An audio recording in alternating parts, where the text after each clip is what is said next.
title this one, From Classroom to Corporate, the Key Mindset Shifts. And perhaps it's one of the most natural transitions a teacher, or frankly, anyone who's an expert in a particular field can make, is to use their expertise, their experience, their background, their education, and passions to become a corporate trainer or outside consultant, providing employees with development or what is often called upskilling in their area of competence. However, it is important to acknowledge that moving from teaching to corporate training requires a shift in perspective, but it's manageable with the right approach.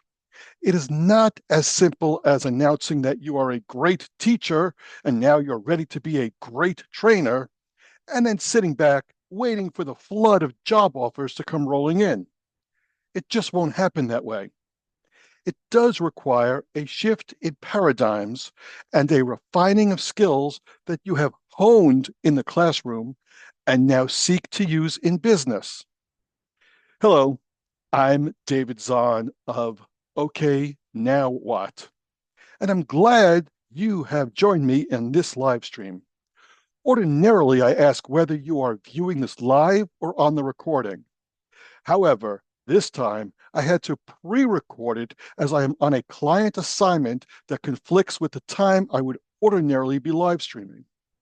I still wanted to provide you with the content, so I'm recording it to allow you to view it when you are able. So let's return to the topic. The first thing to recognize is that your focus on the audience has to change. Corporate learners are adults who expect content to be relevant to their job performance.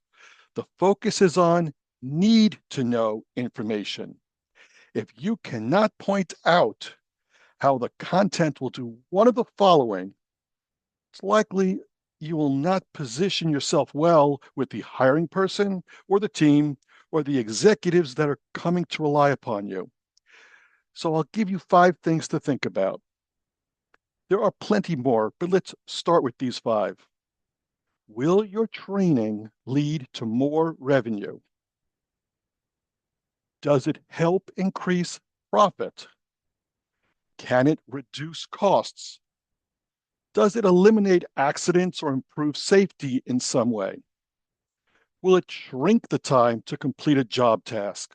Maybe that means closing a sale, building or producing a product, collecting payment. Thinking of those 5 things, you may notice in that list that they are all quantifiable. Every one of those can be measured. That leads me to my next point. Business outcomes versus academic outcomes. In the corporate world, training must demonstrate ROI, or return on investment. You must be able to speak at least, if not fluently, at least at a level that is conversational about finance. Be able to answer things such as, how much will this training cost? And remember, if you're taking people into training, you're taking them away from their day job. What does that cost? How long does it take to complete? How much better off will the company be as a result of this training? Again, hitting that return on the investment of the training cost. When exactly will it return the payoff? Therefore, you should familiarize yourself with terms and concepts like break-even analysis, return on investment, profit and loss, and plenty of other terms. If you're not currently familiar with at least those terms, there's a lot of work to be done, but it's all imminently doable. Now, a few points about this concept. A good trainer speaks in terms of investment and not costs when talking to management. An investment is made to acquire something of value back. A cost is a debt, is a loss, or a subtraction from an existing amount. Clearly, a business wants to invest to gain something for whatever their outlay, their cost would be. Also, although it's not unheard of, uh, only a very few successful trainings are funded purely on the basis of making employees well-rounded, smarter, or happier.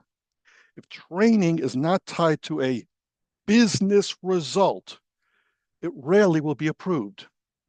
In academic settings, much of what is taught is designed to make people critical thinkers, more informed citizens, or other lofty goals concentrated on making the students better people. In business, that's certainly a nice side benefit, but rarely the goal. Rather, as a trainer, you have to change your perspective about who you are training. You're not training students who have no or little background or experience in most instances. You'll be training employees who may have more tenure, seniority, experience, and possibly even expertise in a particular subject matter in the company, in the industry, in the market, etc. You must view them more as peers and not subordinates. And in many cases, a good trainer will leverage the expertise of a training group rather than assume that by virtue of standing in front of the room or hosting a video platform presentation, that they have an air of superiority as if they know more, they're more tapped in, they're better able to cover or address the content to be trained. Adults will reject you and your training very quickly, sometimes quietly, sometimes not so quietly, if you do not integrate their experiences, knowledge, and expertise into the training. Recognizing what they do, how they do, why they do tasks or assignments is really the way to move forward. It's not really a recommendation, it's a necessity for good training. They are not what you might consider tabula rasa, and you are not going to be successful if you try to tell rather than sell what you want them to know or do differently. There has to be something in it for them. They have to recognize the value in what the trained content will provide. If they cannot make that link, they're going to be at a loss as to why this training is valuable, why they need to perform it, and as quickly as they complete it, they are likely to ignore it or forget it. You'll often be expected to work in an environment that may not be the typical ones you're most familiar with previously.